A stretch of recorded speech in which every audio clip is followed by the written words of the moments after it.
Hello aspirants, welcome to daily news analysis of the Hindu and Indian Express. Today the date is 2nd of March, so let's get started. ये Bengaluru restaurant में एक blast हुआ है, so again आपके UPSC point of view से important नहीं है। Next यहाँ पर कुछ न्यूज़ है। हमने डिस्कस किया था म्यांमार का मेंस 450 प्लस में।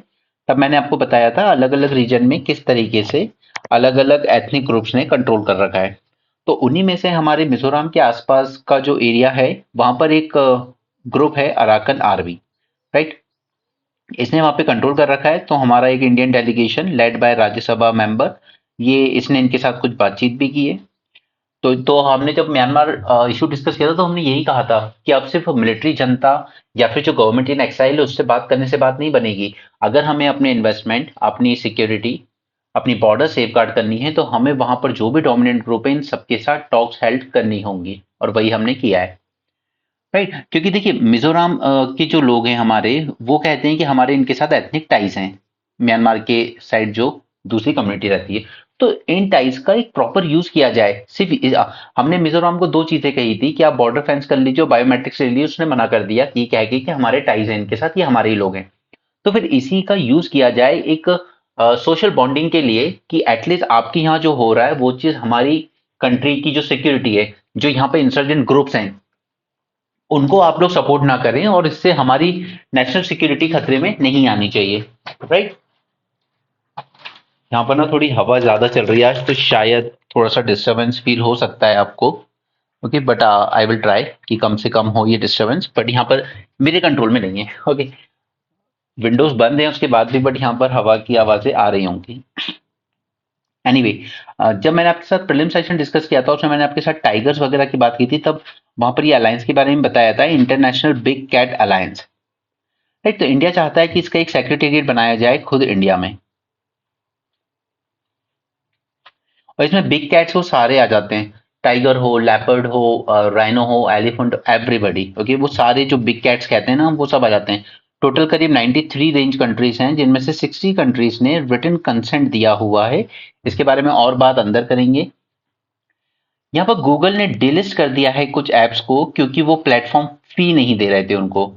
Take major Google delisted certain matrimonial and dating apps, okay, like Bharat Matrimony, Quack Quack and so on, या इवन बालाजी टेलीफिल्म्स भी। okay, क्योंकि इनकी बैटल चल रही थी कुछ सर्च इंजन के साथ कि आप प्लेटफॉर्म फी दीजिए, ये लोग नहीं दे रहे थे।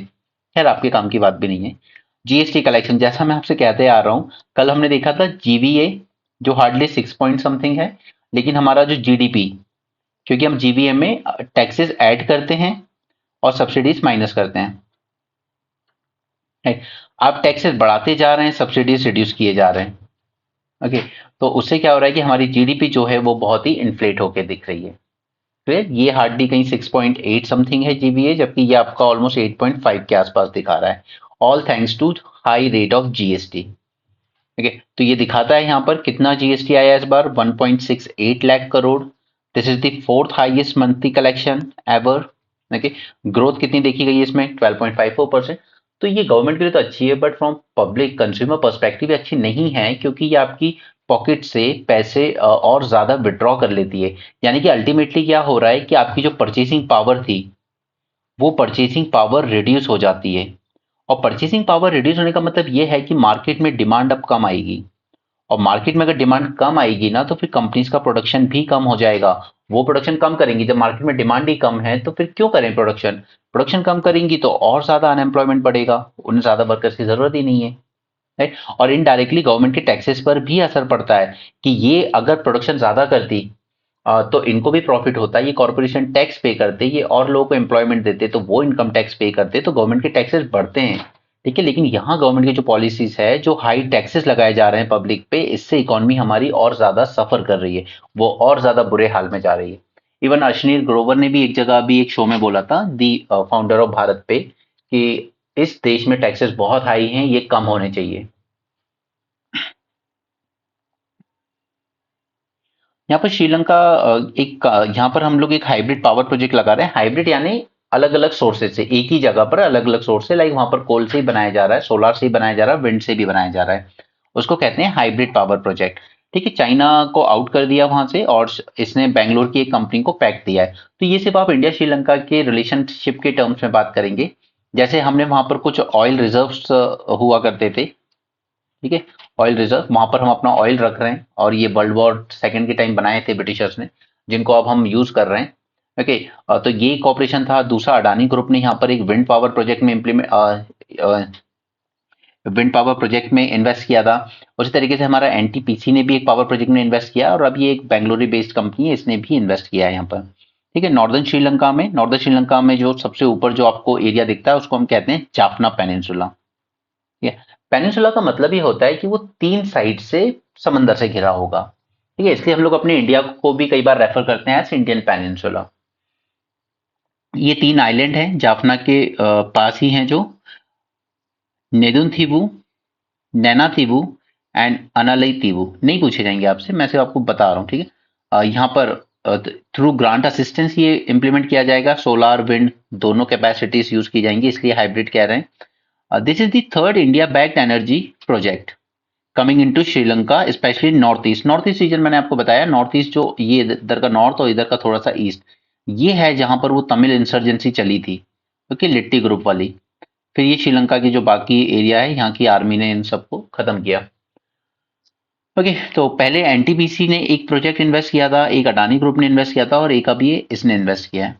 ओके, तो ये कुछ आप जो इंडिया श्रीलंका कॉपरेशन पे यूज कर सकते हो। मैंने उसके लिए भी मेंस 450 प्लस में कुछ मंथ पहले बनाया था, आई थिंक 3-4 मंथ पहले एक वीडियो बनाया था इंडिया श्रीलंका रिलेशंस पे। ओके, उससे उससे अपने नोट्स बना सकते हो और अपडेट करते रहना जैसे ये चीजें करंट न्यूज में आती रहेंगी।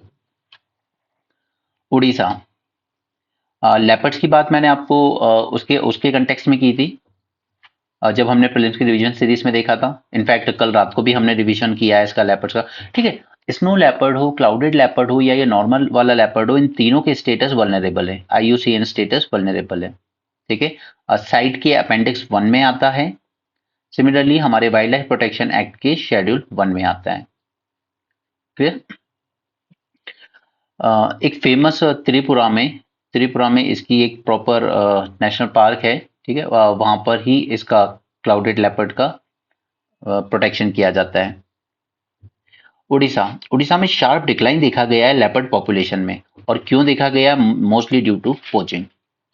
Status of leopard report release हुई है, इसमें उड़ीसा में देखिए 568 पॉपुलेशन हो गई है 760 से, तो बहुत ज्यादा डिक्लाइन देखने को मिला, ऑलमोस्ट 190। हाउएवर डेंसिटीज अभी जो दोनों टाइगर रिजर्व हैं उड़ीसा में, आज मैं उड़ीसा के आपको सारे टाइगर रिजर्व और जो भी इंपॉर्टेंट चीजें हैं वहां से वो सब दिखाऊंगा अभी, ओके, प्रीलिम्स एक्स्ट्रा में। नाउ तो ये डेंसिटी इंक्रीज हुई है बट नंबर्स डिक्लाइन हुए हैं। ये 2 टाइगर रिजर्व है, Similipal and Satkosia tiger reserve, Hirakud and Kotagarh wildlife sanctuary, जहां पर ये मिलते हैं। चलिए इस पे आते हैं। ये है उड़ीसा का मैप। अब देखिए सारी चीजें याद रखने की कोशिश मत कीजिए, यहाँ पे छत्तीसगढ़ के भी हैं बट आज छत्तीसगढ़ हमारा इशू नहीं है, अभी हमें फोकस करना है यहाँ पे, ये जो है हमारा, ये this is Similipal tiger reserve. और टाइगर रिजर्व होने नेशनल पार्क भी है और टाइगर रिजर्व भी है। Where as this is Bhitarkanika national park, ये टाइगर रिजर्व नहीं है, ये सिर्फ नेशनल पार्क है यहाँ पर। ठीक है, तो ये दो चीजें याद रखेंगे। उसके बाद एक और टाइगर रिजर्व है आपका सतकोशिया, राइट। ये 3 चीजें मोस्टली आपको याद रखनी होती है। ये है आपका चिल्का लेक। सिमिलरली यहाँ पर है गहीर माता वाइल्ड लाइफ सेंचुरी, जहां पर वो आरीबाड़ा परफॉर्म किया जाता है। ठीक है, ऑलिव रिडले टर्टल्स जो होते हैं हमारे हमारे वो अपनी मास नेस्टिंग के लिए यहाँ पर आते हैं। ठीक है, तो ये 2-4 चीजें इंपॉर्टेंट है। ये है आपका हीराकुड डैम, इसको याद रखेंगे आप। इन पे मैंने आपको शॉर्ट नोट्स दे रखे हैं साथ में, आप खुद से भी पढ़ सकते हैं, बाकी मैं आपको एक बार दिखा देता हूँ। जैसे भिटरकनिका नेशनल पार्क है, ठीक है, ये नेशनल पार्क होने के साथ साथ वाइल्ड लाइफ सेंचुरी भी है और साथ में ही ये रामसार साइट भी है। This is the second Ramsar site of Orissa after Chilika lake. ये चारों तरफ से सराउंडेड है बाय भिटरकनिका वाइल्ड लाइफ सेंचुरी, यानी कि वाइल्ड लाइफ सेंचुरी है आपकी ओवरऑल। ठीक है, अगर इतनी बड़ी वाइल्ड लाइफ सेंचुरी तो उसी के अंडर में ये कुछ एरिया है जिसको नेशनल पार्क डिक्लेयर कर दिया गया है। गहीर माता वाइल्ड लाइफ सेंचुरी सेपरेट करती है इस नेशनल पार्क को फ्रॉम बे ऑफ बंगाल, यानी कि अगर यहाँ पे बारिश है और समंदर है तो ये पूरा एरिया जो है इसको सेपरेट करती है गहीर माता मराइन सेंचुरी, जहां पर वो आरीबाड़ा परफॉर्म किया जाता है। जरूरी है रिवर्स याद रखना that this national park is inundated by rivers Brahmani, Baitarani and Dhamra. Second largest mangrove ecosystem है यहाँ पर आफ्टर सुंदरबन, ठीक है, वो एक इकोसिस्टम है, और सेकंड लार्जेस्ट ये वाला है। यहाँ पे हमें सॉल्ट वाटर क्रोकोडाइल मिलता है जिसका आईयूसीएन स्टेटस है लीस्ट कंसर्न। मैंग्रोव स्पीशीज के लिए फेमस है। दूसरा दूसरा आते हैं हम गहीर माता मराइन वाइल्ड लाइफ सेंचुरी। तो वर्ल्ड्स लार्जेस्ट नेस्टिंग बीच है for olive Ridley sea turtle. इसी प्रोसेस को कहा जाता है एरिबाडा। ठीक है, एक तो ये हमारे यहाँ पर होता है उड़ीसा में, दूसरा होता है स्पेन में। It extend from Dhamra river mouth in the north to Brahmani river in south. North में इसके आपको धामरा रिवर मिलेगी, साउथ में ब्राह्मणी रिवर मिलेगी। बाकी चिल्का लेक है, उसके बारे में आप खुद से पढ़ लेना, ठीक है, ये पीडीएफ में शेयर कर दूंगा। कई बार ना आपको ये फाउना वगैरह याद होने चाहिए। Green sea turtle endangered, dugong vulnerable, Irrawaddy dolphin endangered. Okay, ये सब आपको पता होना चाहिए। सिमिलरली यहाँ पर है Nalbana bird sanctuary, Chilka development authority, क्योंकि इसको एक अवार्ड मिला था तब ये न्यूज में थी। सतकोशिया टाइगर रिजर्व के बारे में भी यहाँ पर है, सिमलीपाल बायोस्फीयर रिजर्व के बारे में भी है। ठीक, उसी तरीके से इंपॉर्टेंट रामसर साइट भी देख लीजिएगा उड़ीसा की। Most important one is Anshupa lake, इसके अलावा चिल्का लेक, ठीक है, Hirakud reservoir, Satkosia gorge, Tampara lake, ये सब भी मैंने आपको यहाँ नोट्स में दे दिया, आप खुद से रीड कर लेंगे इसको। ठीक है, बोल्ड कर दिया है जो इंपॉर्टेंट लेटर्स हैं, जो इंपॉर्टेंट पॉइंट है वो बोल्ड कर दिया है, बट एक बार पूरा रीड कर लेंगे तो प्रीलिम्स में बेटर होगा। You should always focus on, जब भी इस तरह की साइट्स आती हैं तो हमेशा एक चीज पे फोकस रखिएगा, रिवर्स कौन सी उनसे पास हो रही है। दूसरा, कोई ऐसा फ्लैगशिप स्पीशीज है, बहुत इंपॉर्टेंट स्पीशीज, जो आपको एग्जाम में आइडेंटिफाई करने में हेल्प करेगा। जैसे कई बार आ जाती है कि हमें वहां पर इस तरह के फाउना मिलते हैं, या हमें इस तरह के ट्रीज वगैरह मिलते हैं, फिर 4 ऑप्शन दे दिए जाते हैं, इनमें से कौन सा, किस नेशनल पार्क या कौन से टाइगर रिजर्व या बायोस्फीयर रिजर्व की बात हो रही है। ठीक है, तो इस तरह की चीजें ध्यान रखिएगा। ठीक है, जैसे ये दया रिवर है, ये ऐसे पॉइंट्स होते हैं जो आपको आइडेंटिफाई करने में बात हेल्प करेंगी कि चिल्का लेक की बात हो रही है। ठीक है, इस तरह के पीवाईक्यूज आए हैं आपको। चलिए आगे चलते हैं। फिलहाल इनकी पोचिंग बहुत ज्यादा की जा रही है। इनके जो प्रे होते हैं जिनको ये ईट करते हैं ना, उनकी भी पोचिंग बहुत ज्यादा की जा रही है। Poaching for tiger, leopard skin and body part and habitat loss etcetera. India to establish International Big Cat Alliance, इसकी बात हम लोग पहले कई बार कर चुके हैं। अगर चाहिए तो मैं इसके फिर से नोट्स दे दूंगा। हम बनाना चाहते हैं कि इंडिया हेडक्वार्टर, ठीक है, इंडिया में इसका हेडक्वार्टर हो, जस्ट लाइक जैसे इंटरनेशनल सोलर अलायंस हम लोगों ने बनाया, उसका हेडक्वार्टर भी हमारी गुरुग्राम में। Right, IBCA will be headquartered in India to disseminate good practices in conserving big cats. Big cats में सब आ जाते हैं, tiger, lion, leopard, snow leopard, puma, jaguar, cheetah, all these comes under the big cat. Right. Now, there is no international body addressing the conservation challenges of big cats. So far, 16 countries have given their written consent. There are 96 countries जो जिनमें big cats पाए जाते हैं, but the alliance is also open to other countries, conservation organization, scientific organization, business, corporate interested in supporting big cats. जो कोई भी इनके conservation को सपोर्ट करना चाहे उसके लिए ये ओपन है। तो यहाँ पर सेंटर ने हाउसिंग स्कीम, अब देखिए हमने बात की थी प्रधानमंत्री जनमन स्कीम के बारे में। इसमें गोल क्या था कि जो हमारे 75 पीवीटीजीस हैं उनके लिए सारी बेसिक फैसिलिटीज वगैरह इंप्रूव की जाएंगी। ठीक है, कोई अलग से फंड नहीं दिया गया था इसके लिए। अलग अलग मिनिस्ट्रीज की जो स्कीम्स चल रही हैं, जैसे हाउसिंग स्कीम्स चल रही हैं, आगे प्रधानमंत्री ग्राम सड़क योजना चल रही है, तो इनके हैबिटेशन को कनेक्ट किया जाएगा रोड से। सोलार वगैरह के लिए जो स्कीम चल रही है, तो देखिए यहाँ पे इस तरह सोलर पावर्स लगाए जाएंगे, इनके घरों तक पावर पहुंचाएंगी। यानी कि जितनी भी स्कीम, सैनिटेशन में टॉयलेट कंस्ट्रक्शन, सभी स्कीम्स का फोकस किया जाएगा कि इन 75 पीवीटीजीस पर स्पेशली ध्यान दिया जाए। बट अब प्रॉब्लम ये आ रही है इसमें कि यहाँ पर प्रॉपर डेटा ही नहीं है। ओके, तो ये एक इशू फेस कर रहे हैं इसमें, चैलेंज। बाकी हम इस स्कीम को पहले तैयार कर चुके हैं। ये मैंने आपको कहा था कि ये नई नई चीजें शुरू हो रही हैं कि आप बैग पे फोटो छपवाइए प्रधानमंत्री के, नहीं तो फिर अच्छा नहीं होगा। ओके, तो ये इसलिए मैं कहता हूँ he is kind of megalomaniac person. Okay, अब यहाँ पर FCI will spend additionally 15 crore in 5 states, just 5 states, to buy food grain bags with PM photo. पहले ये जूट बैग्स में आ जाते थे, ठीक है, पहले भी दिए जाते थे गरीबों को सस्ता अनाज, और एकदम जूट बैग में दे दिया जाता था, कोई दिक्कत नहीं। ये सब नौटंकी किसी प्रधानमंत्री ने नहीं की पहले। This person is bit obsessed with himself. He love himself. And anyway, tender issue करें इन्होंने for procuring woven laminated bags with an indicative logo of mister Modi, और 80 करोड़ लोगों को दिए जाएंगे। तो ये कैसे माइंड को इम्पैक्ट करना ना। देखिए पता है हिटलर जो था ना, उसने एक बात कही थी कि one who controls the media controls the mind. तो मीडिया की तो हालत हम देख ही रहे हैं इस वक्त। और आज इससे रिलेटेड मैं एक न्यूज़ बताऊंगा जहां पर एक सेल्फ रेगुलेटरी बॉडी है, उसने फाइन भी लगाया है इन लोगों पर। और ये भी कहा है स्पेशली दो लोगों को, एक वो अमीश देवगन जिसे गुल्लू नाम से जानते हैं आप लोग, और दूसरा अमन चोपड़ा।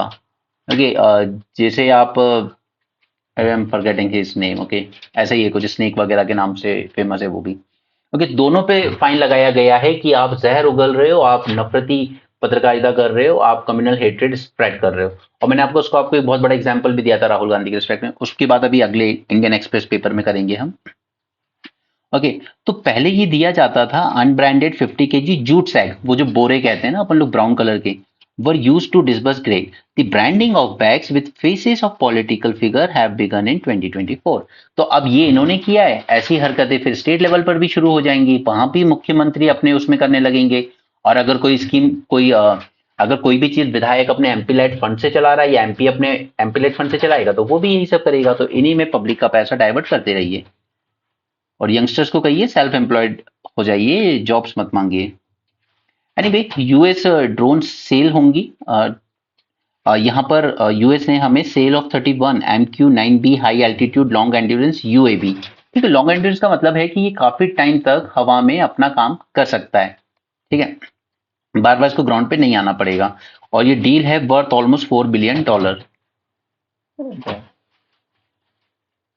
लेकिन अंडरस्टैंड कि आपको डिस्टर्ब हो रहा होगा इस आवाज से, but this is beyond my help, मैं इसमें कुछ कर नहीं सकता। Okay, anyway let's continue. ये रहा वो, News Broadcasting Digital Standards Authority rap 3 news channels for violating code of ethics. It has directed 3 TV news channels to remove videos of certain programs on communal issues as they violated Code of Ethics guidelines. It violated Code of Ethics and broadcasting standards and the principles relating to impartiality and imposed a fine of ₹1 lakh. और इसमें सब है, वो आज तक channel भी है जिसको हम सबसे अच्छा मानते थे पहले, आज तक। राइट, ये सब चैनल्स पे लगा है। इनफैक्ट ये जो न्यूज एंकर्स हैं इन पर भी 50,000 का फाइन अलग से लगाया गया है, बिकॉज ये नफरत भरी पत्रकारिता कर रहे थे। इसका सबसे बड़ा एग्जाम्पल देखिए आप कि राहुल गांधी इस वक्त केरल से कॉन्स्टिट्यूएंसी है उनकी, ठीक है, वहां पर कुछ बच्चों ने उनके ऑफिस में तोड़फोड़ की थी। और उसी टाइम राजस्थान में वो कन्हैयालाल मर्डर केस हुआ था, जहां 2 मुस्लिम लोगों ने, जो कि एफिलिएटेड थे बीजेपी से, उनकी फोटो बाद में बीजेपी के साथ ही आई कि वो बीजेपी के ही माइनॉरिटी विंग में काम करते थे। इन लोगों ने एक टेलर कन्हैयालाल का मर्डर कर दिया था। और अब उसी टाइम पर ऑफिस में तोड़फोड़ की थी केरल में कुछ युवाओं ने, तो राहुल गांधी ने इसके रिस्पेक्ट में स्टेटमेंट दिया था कि भटके हुए नौजवान है, गलती हो जाती है, कोई बात नहीं, मुझे उनसे कोई नफरत नहीं है इस बात पे। ठीक है, गुस्से में हो जाता है नौजवानों से। मीडिया ने, ये हमारा जो मीडिया है, न्यूज एंकर, इन्होंने चला दिया कि राहुल गांधी ने इन लोगों को, ये जो किलर्स हैं जिन्होंने कन्हैयालाल का सर काट दिया ना, इनके लिए राहुल गांधी ने ऐसे शब्द यूज करे हैं कि भटके हुए नौजवान है, गलती हो जाती है। ठीक है, इस न्यूज को इस कंटेक्स्ट में प्रेजेंट किया मीडिया ने। इतना बेशरम हो चुका है, लोगों ने देखना भी बंद कर दिए हैं वैसे न्यूज चैनल। कोई मूर्ख ही होगा जो इस वक्त न्यूज चैनल देखता है। टोटल बायस। पहले काम होता था कि जो मिस इन्फॉर्मेशन चल रही होती थी ना, उसकी सच्चाई निकालना होता था मीडिया का काम। आजकल मीडिया खुद मिस इन्फॉर्मेशन स्प्रेड करता है, चाहे वो 2000 नोट के चिप वाली बात हो, और जो सोशल मीडिया है वो सच्चाई खोद के लाता है, पहले उल्टा था। कॉर्पोरेट टैक्स कट ना, बजट बढ़ाते वक्त मैंने आपको बताया है कि इस बार हमारे पास सबसे ज्यादा जीएसटी से कलेक्शन आया है, उसके बाद इनकम टैक्स से आया है, देन कॉर्पोरेशन टैक्स से आया है। ठीक है, जबकि हमेशा उल्टा होता था, कॉर्पोरेशन टैक्स सेकंड नंबर पे होता था, इनकम टैक्स थर्ड पे होता था। कॉर्पोरेशन टैक्स का कंट्रीब्यूशन नीचे चला गया, क्यों? क्योंकि टैक्स कट दिए गए थे कुछ साल पहले, और उसमें किया गया था कि अगर आप पहले से, आपकी मैन्युफैक्चरिंग चल रही है तो आप पे टैक्स लगेगा 22%, और अगर आप अपनी नई कंपनी या फैक्ट्री सेटअप करते हो तो आपको देना होगा सिर्फ 15% कॉर्पोरेट टैक्स, जो कि पहले 30% फ्लैट चलता था। राइट, तो ये रिड्यूस किए गए, तो इस वजह से कॉर्पोरेशन टैक्स का ओवरऑल कंट्रीब्यूशन कम हो गया। मोटिव क्या था इसके पीछे? इसके पीछे ये था कि यहाँ पर ये जो सेविंग हो रही है इन कंपनीज की, तो ये लोग इस पैसे को डाइवर्ट करेंगे न्यू इन्वेस्टमेंट करने में। ठीक है, तो नया इन्वेस्टमेंट आएगा मार्केट में, तो हमारी जीडीपी और ग्रो होगी, और नया इन्वेस्टमेंट आएगा तो ऑब्वियसली बात है कि लोगों को एम्प्लॉयमेंट भी मिलेगा, नई फैक्ट्रीज लगेंगी तो नया एम्प्लॉयमेंट जनरेट होगा।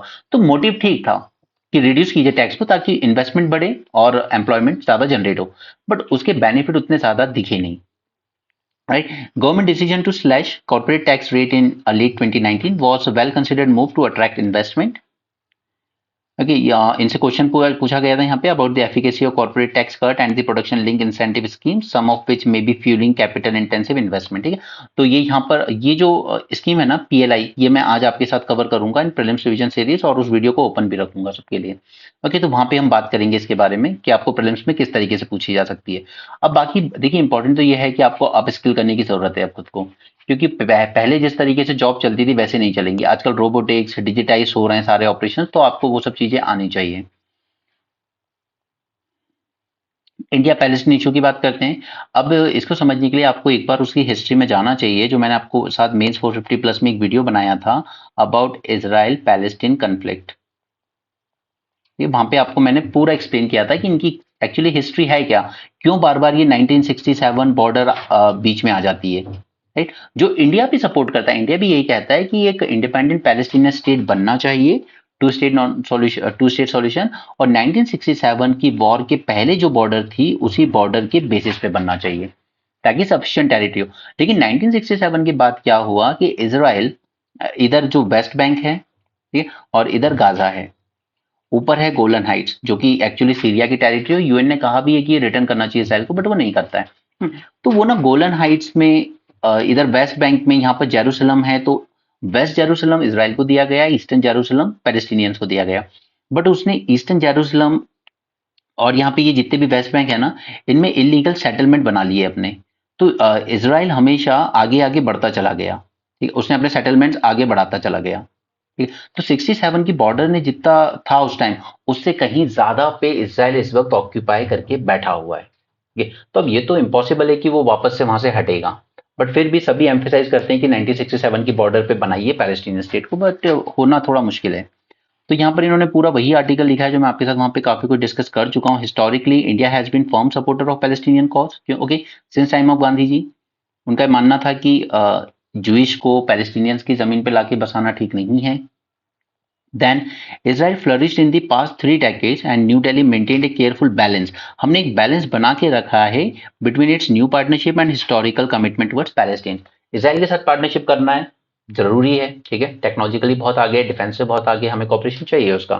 Okay, but at the same time हमें अपनी जो हिस्टोरिकल कमिटमेंट है पैलेस्टीनियंस के सपोर्ट में, उसको भी हमने डाइल्यूट नहीं किया है, हमने एक बैलेंस बना के रखा है।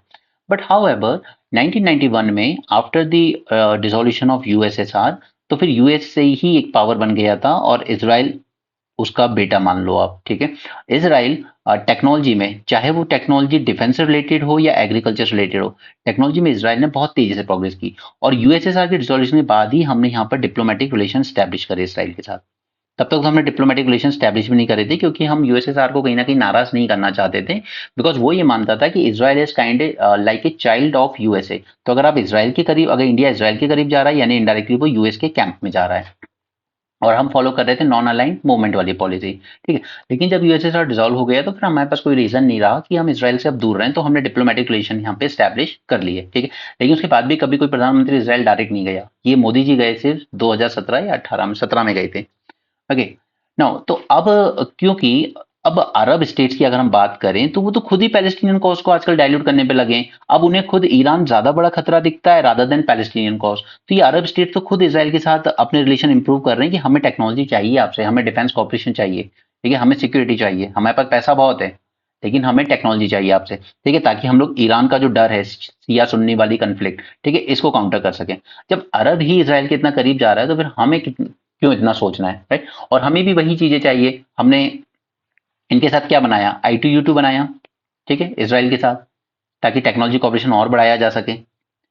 अब इंडिया का थोड़ा सा टिल्ट बढ़ता जा रहा है towards Israel in a changing West Asia. Even the Arab nations they are ready to sidestep the Palestinian cause for better bilateral ties with Israel.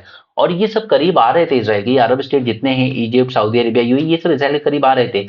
इसीलिए हमास ने वो अटैक किया उस दिन कि इसको मैटर, इस पैलेस्टीनियन कॉज को फिर से पॉपअप करना है मुझे, और पॉपअप हो गया क्योंकि इसराइल ने उसके बाद जिस तरह का यहाँ पे नरसंहार शुरू करा, इस वक्त सारे अरब कंट्रीज इसराइल से अब बहुत दूर रहना चाहती हैं। और कल अभी मैं आपको इंडियन एक्सप्रेस में दिखाऊंगा, कल तो उन्होंने कुछ ज्यादा ही लिमिट क्रॉस कर दी कि एक लास्ट जो एक सिटी बच गई थी राफा, जहां पर ये पैलेस्टीनियन सब रह रहे थे वॉर से बचने के लिए, कल वो लोग फूड वगैरह के लिए लाइन में लगे थे, वहां पर फायरिंग की है इसराइल ने और 100 से ज्यादा लोग मारे गए। तो ये तो अब सीधा सीधा फिर जेनोसाइड वाली बातें हो गई हैं। है। तो अब अरब के इसराइल के साथ रिलेशन नॉर्मल दिखे, ये बहुत मुश्किल है। और इंडिया ने भी पहली बार, हमारे जयशंकर जो हैं उन्होंने पहली बार ऐसा कहा कि इसराइल को ध्यान रखना चाहिए सिविलियंस का इस वॉर में। पहली बार इंडिया ने इस तरह का स्टेटमेंट दिया है। ओके, तो इसराइल ने अपनी जो एक थोड़ी गुडविल बन रही थी वर्ल्ड में उसको खराब कर लिया। एंड अगेन, इसराइल ने नहीं खराब कर लिया, बट जो नेतन्याहू हैं उनको पता है कि अगर ये वॉर खत्म हो गई तो उनका क्या होना है अब। ठीक है, उन पे बहुत सीरियस करप्शन एलिगेशंस हैं, काफी एलिगेशंस है, कंट्री में उनके खिलाफ नाराजगी है। इसलिए शायद वो इस वॉर को और लंबा खींच रहे हैं ताकि कल को ये दिखा सकें कि मैंने गाजा पूरा एनेक्स कर लिया था, इन सारे पैलेस्टीनियंस को बाहर निकाल दिया था गाजा से। Mister Modi, who became the first prime minister to visit Israel in 2017, India abstained from vote at General Assembly and called for an immediate, durable, sustainable humanitarian truce in Gaza। ठीक है, ये अक्टूबर 7 या 8 को अटैक हुआ था। ठीक है, 26 को ये रेजोल्यूशन आया यूएन में जब इसराइल ने हमला शुरू कर दिया था। तो वहां पर जब ये वोटिंग हो रही थी तो इंडिया ने एब्सटेन कर दिया, यानी इंडिया ने सपोर्ट नहीं किया इस रेजोल्यूशन को कि एक immediate, durable and sustainable humanitarian truce होना चाहिए। ट्रूस यानी पॉज होना चाहिए। ये क्योंकि इंडिया कहीं ना कहीं कह रहा था कि टेररिज्म को जवाब देना जरूरी है। हमास ने टेररिस्ट अटैक किया है इसराइल पे, and Israel has the right to retaliate and right to self defence. ठीक है, तो उस वक्त 26 अक्टूबर, इस डेट पे ध्यान दीजिए अभी। ठीक है, अभी और भी आएंगे रेजोल्यूशन। 26 अक्टूबर को जब पहला रेजोल्यूशन आया तो हमने एब्सटेंड कर दिया कि नहीं, हम इसराइल पे ऐसा कुछ नहीं कह सकते। और क्योंकि क्योंकि आपका ये जो रेजोल्यूशन है ना वो कंडेम भी नहीं कर रहा उस अटैक को। एटलीस्ट रेजोल्यूशन में आप अटैक कंडेम तो कीजिए कि ये टेररिस्ट अटैक था।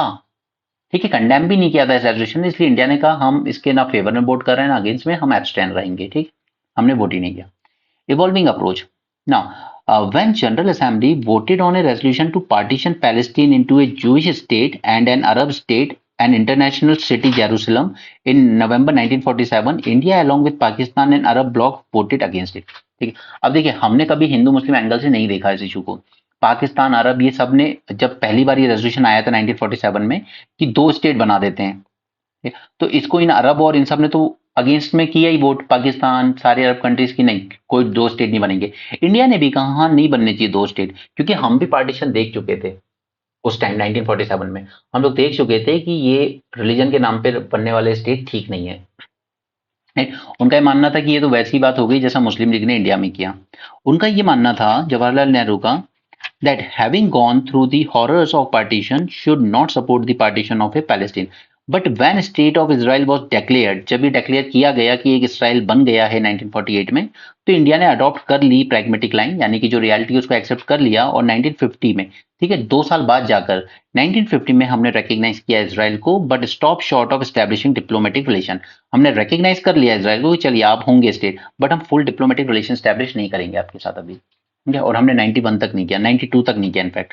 आफ्टर एस्टैब्लिश किए हमने diplomatic relation with Israel in 1992। Okay, फिर हमने और डीप और ब्रॉडन करते गए अपने रिलेशनशिप को। आज इसराइल हमारा एक major defence and technology partner बन चुका है। इवन एग्रीकल्चर में काफी टेक्नोलॉजीज हम उनसे लेते हैं। ठीक है, बट इंडिया ने फिर भी अपना सपोर्ट जो था एक sovereign, independent, viable and united state of Palestine with East Jerusalem as its capital, ठीक है, within secure and recognise border. तो हमने ये स्टैंड अपना मेंटेन रखा है आज तक इसराइल की क्लोज जाते हुए भी। और हमने ये भी कहा है कि यस, ये जो इसराइल पैलेस्टीन स्टेट बनना चाहिए, it should be based on 1967 border. यानी कि हम इनडायरेक्टली कह रहे हैं कि इसराइल को अपने सारे जो इलीगल सेटलमेंट्स हैं उनको हटाना चाहिए वापस। राइट, इसके बाद New Delhi voted against the US decision to recognise Jerusalem as Israel capital. अब ये जो ट्रम्प थे ना, इन्होंने क्या किया था, इन्होंने अपनी एम्बेसी, यूएसए जो एम्बेसी थी वो तेल अवीव से उठाकर जेरूसलम में शिफ्ट कर दी। उन्होंने कहा कि वर्ल्ड को रिकॉग्नाइज करना चाहिए Jerusalem is the capital of Israel. तो ये जब वोटिंग के लिए आया यूएन में तो इंडिया ने अगेंस्ट में वोट कर दिया था यूएस के। ठीक है, कि कोई नहीं, ईस्ट जेरूसलम पैलेस्टीनियंस को दीजिए और वेस्ट जेरूसलम इसराइल रख सकता है अपने पास। Right? So while remaining a partner of Israel, a supporter of two-state solution as well. After October 7 क्या हुआ? Now, अब देखिए हमने इस पर ना तो ब्राजील और साउथ अफ्रीका की तरह बहुत ही ज्यादा कोई क्रिटिसिज्म किया, बट ना ही हम लोग कोई एक म्यूट स्पेक्टेटर रहे यूएस और यूके की तरह। ठीक है, उनकी तरह हमने एक अनकंडीशनल सपोर्ट भी नहीं किया इसराइल को, लेकिन साउथ अफ्रीका, ब्राजील की तरह हमने क्रिटिसाइज भी नहीं किया इसराइल को। हमने एक बैलेंस अप्रोच लिया।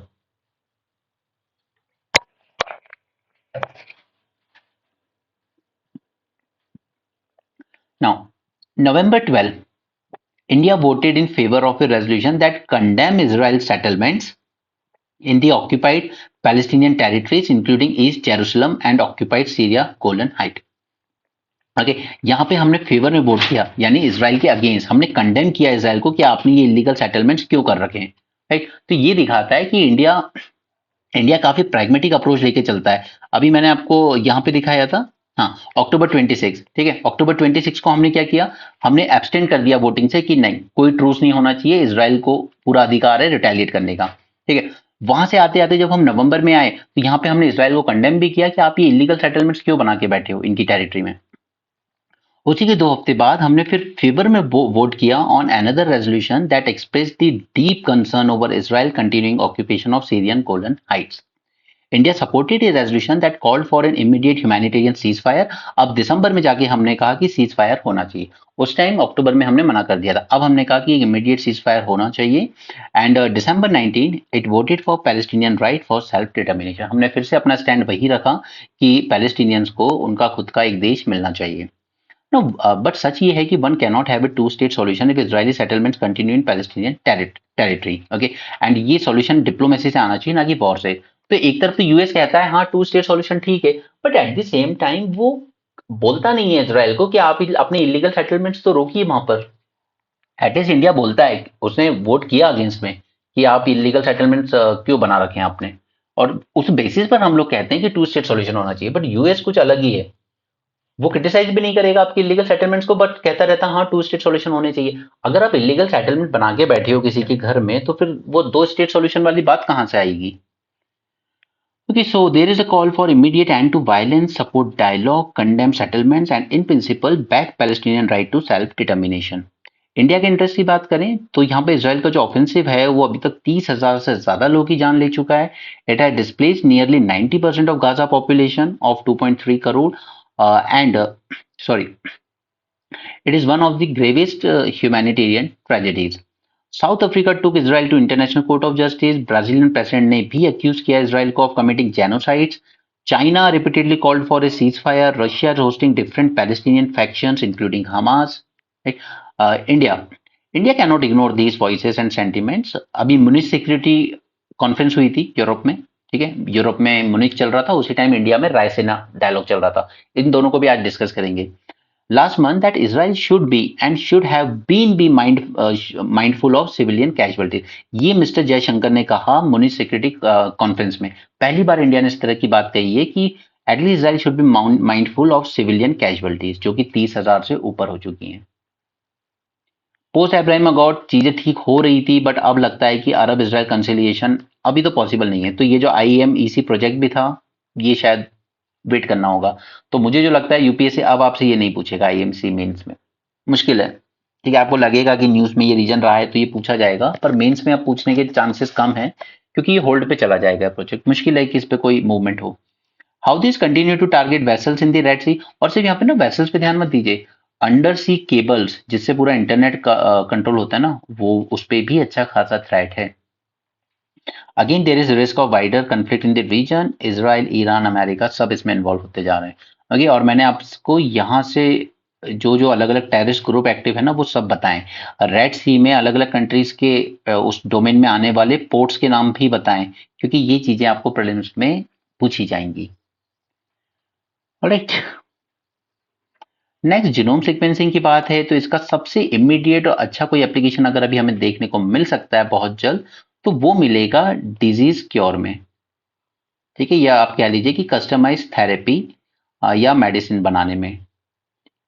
ओके, कल हमने एक ये डिस्कस किया था ना कल, ठीक है, एक प्रोटीन होता है MYBPC3। ये वो प्रोटीन है जो जवान लड़कों में या लड़कियों में हार्ट फेलियर के रिस्क को बढ़ा रहा है, और ये सिर्फ इंडियन से मिलता है, 4% ऑफ इंडियन एंसेस्ट्री, ठीक है, इन्हीं में मिलता है। तो ये सब चीजें हमें कहाँ से निकल के आ रही हैं, इसी के लिए हमें जीनोम सीक्वेंसिंग करना बहुत जरूरी हो जा रहा है। क्योंकि हम लोग क्या हमेशा अपनी कास्ट लाइन एंडोगेमी प्रेफर करते हैं, अपनी कास्ट में शादियां करते हैं। तो होता क्या है कि ये जो रेयर जेनेटिक वेरिएंट्स होते हैं ना, जब ये शादियां अलग अलग होती हैं तो विद इवोल्यूशन ये चीजें खत्म हो जाती हैं। लेकिन जब आप एक ही अपनी लीनिएज में शादी करते रहते हो, इवॉल्व होते रहते हो ना, तो कई बार इस तरह के जो प्रोटीन्स ये होते हैं जेनेटिक, ये रह जाते हैं, ये इवॉल्व नहीं हो पाते हैं। ओके, कल हमने इस टॉपिक को समझ लिया था तो उसको दोबारा समझने की जरूरत नहीं है। यहाँ पे आई वुड से बहुत ही बकवास आर्टिकल है, because don't know about these two girls. ये कोई सी प्रोजेक्ट पे काम कर रही हैं, प्रोजेक्ट 39A, बट इनको लगता है कि हमारे यहाँ डेथ पेनल्टी देना गलत है। But at the same time see कुछ हीनस क्राइम हमने देखे हैं जिनमें लगता है कि डेथ पेनल्टी से कम और कुछ होना भी नहीं चाहिए इनके लिए। जैसे कल परसों हमने देखा था, एक दिल्ली में बच्ची हार्डली 4 मंथ की थी, वो उसके साथ एक बंदे ने पेनिट्रेटिव सेक्स किया। You now imagine that pain. चाहे वो दिल्ली का गैंगरेप हुआ हो, इंटेस्टाइन तक निकाल दो अगर किसी इंसान की, जिंदा इंसान की हाथ से पकड़ के, तो ये माफी वाली चीजें नहीं है। इवन एसिड एसिड अटैक भी कोई छोटा क्राइम नहीं है, लेकिन कई एसिड अटैक विक्टिम्स जो आज तक सफर कर रही हैं, जो अपना चेहरा नहीं देख सकती हैं, बट उनके कल्प्रिट जो थे वो बेल पे रिलीज हो गए। तो ऐसा नहीं है कि डेथ सेंटेंस नहीं देना चाहिए, वो कई बार जरूरी भी हो जाता है। With 561 prisoners on death row in 2023, this is highest ever number since 2004। ठीक है, बट बात यह है कि सुप्रीम कोर्ट ने ऑलमोस्ट एक्विट कर दिया nearly 55% of death row prisoners. Court initiative to convene a constitutional bench to reform death penalty sentencing. इसने 22 में एक बेंच बुलाई थी कि कॉन्स्टिट्यूशन बेंच बैठनी चाहिए जो देखे कि क्या रिफॉर्म कर सकते हैं डेथ पेनल्टी में। तो जब कोई मरने वाला होता है तो ये उससे हमदर्दी रखना कि इसको मर रहा है, ये वो बात अलग है। बट कुछ क्राइम शायद बहुत सीरियस हैं, उनके लिए डेथ पेनल्टी ही पॉसिबल है। Anyway, in 2023, trial courts imposed 86% of death sentences in absence of information pertaining to the accused. Additionally, high courts continued their reluctance in confirming death sentence in 2023. See, हमारे जो third tier है judiciary का, supreme court, lower high court and lower courts, जो ये ना बहुत ज्यादा death sentence impose कर देता है। अगेन भाई क्योंकि नया केस आता है, कुछ हीनस दिखता है तो कर देता है। फिर हाई कोर्ट, उसमें हाई कोर्ट से जब भी डेथ पेनल्टी देगा ना लोअर कोर्ट, तो ये मैंडेटरी है कि हाई कोर्ट उस डेथ सेंटेंस को कंफर्म करे पहले। कंफर्म करना जरूरी है। तो ये काफी रिलक्टेंस देखी जाती है इसमें हाई कोर्ट की तरफ से। जैसे only one death sentence was confirmed across high courts. उसी तरह डेथ पेनल्टी इंडिया रिपोर्ट की बात की है कि 4.9% of death sentence impose by trial courts between 2000 to 15 was confirmed at appellate level. Now this is one thing, see trial court नीचे जो है वो बहुत ज्यादा डेथ सेंटेंस दे रहे हैं, लेकिन कंफर्म कितने हो रहे हैं? हार्डली 4.9%। ठीक है, जस्ट 4.9% कंफर्म हो रहे हैं।